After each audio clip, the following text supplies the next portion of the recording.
Next माझा immediate question तुम्हाला आहे PCOS किंवा PCOD.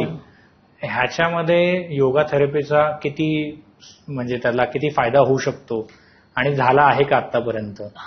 आता आपण जे स्ट्रेस बद्दल बोलत होतो तो आपण इन जनरल बोलत होतो. तर तो स्ट्रेस जेव्हा एका फिमेलच्या आयुष्यामध्ये येतो आणि तो from the perspective of menstrual cycle पासून आपण धरतो, तर ते प्युबर्टी, मग तिचे प्रेग्नन्सी, त्याच्यानंतर पोस्ट प्रेग्नन्सी, मेनोपॉज, पेरिमेनोपॉज आणि हे सगळे ह्याच्यात वेगवेगळ्या लेवल्स असतात. आणि रेग्युलर पिरियड्समध्येही वेगवेगळे अप्स अँड डाऊन्स असतात, कारण हॉर्मोन्स बरेच चेंज होत असतात.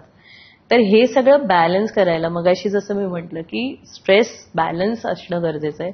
सिमिलरली फिमेल्स बॉडी, त्या मुलीची म्हणा, त्या बाईची बॉडी प्रॉपरली तिचं आरोग्य असणं हे कशामुळे होऊ शकेल, तर तिचं प्रॉपर बॅलन्स असेल तर. आणि त्या बॅलन्ससाठी ज्या काही आपल्या योगामधल्या टेक्निक्स आहेत त्या सगळ्या खूपच चांगल्या काम करतात. आणि त्याच्यात असं आहे की म्हणजे माझ्याकडे बऱ्याच सक्सेस स्टोरीज आहेत ज्यांच्याकडे PCOSचे प्रॉब्लेम्स होते, त्यांचे 2-4 सेशन्स केल्यानंतर त्यांचे ते प्रॉब्लेम्स कमी व्हायला मदत होत झाली आहे. आणि असे बरेच केसेस यायला लागले आहेत, जास्त येत आहेत.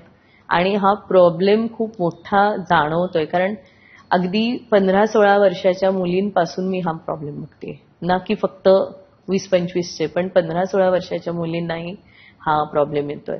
कारण ह्याच्यानी म्हणजे मेन तर प्रॉब्लेम्स PCOS हे म्हटलं जातं, पण ह्याच्यानी वेट गेन होतो किंवा एक मूड स्विंग्स वाढायला लागतात. हे सगळ्या ज्या गोष्टी आहेत ना, ह्याच्यानी ओव्हरऑल त्या मुलीमध्ये, त्या बाईमध्ये एक इन्फिरियरिटी म्हणतो आपण, किंवा एक असं कॉम्प्लेक्स यायला लागतो की काही माझं बरोबर नाहीये, where she should feel comfortable, she should feel complete.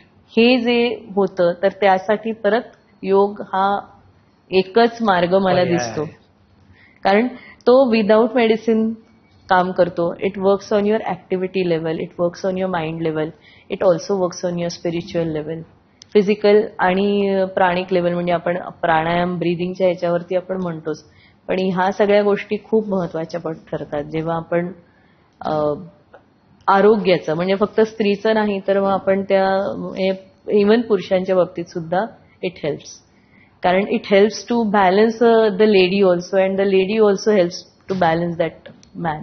असा प्रकार होतो. तुम्ही हा व्हिडिओ इथपर्यंत बघितलात म्हणजे हा नक्की व्हिडिओ तुम्हाला आवडलाय. ह्याचा पूर्ण व्हिडिओ, पूर्ण पॉडकास्ट आपल्या मेन यूट्यूब चॅनलवर आहे, ज्याचं नाव आहे वन टेक विथ अनिकेत. हे चॅनल तुम्ही नक्की फॉलो करा. आणि इंस्टाग्रामवर आम्ही बऱ्याच रील्स ह्या व्हिडिओच्या अपलोड केलेल्या आहेत, त्या पण तुम्ही सगळ्या बघा. आणि वन टेक विथ अनिकेत हे इंस्टाग्राम चॅनल पण फॉलो करा.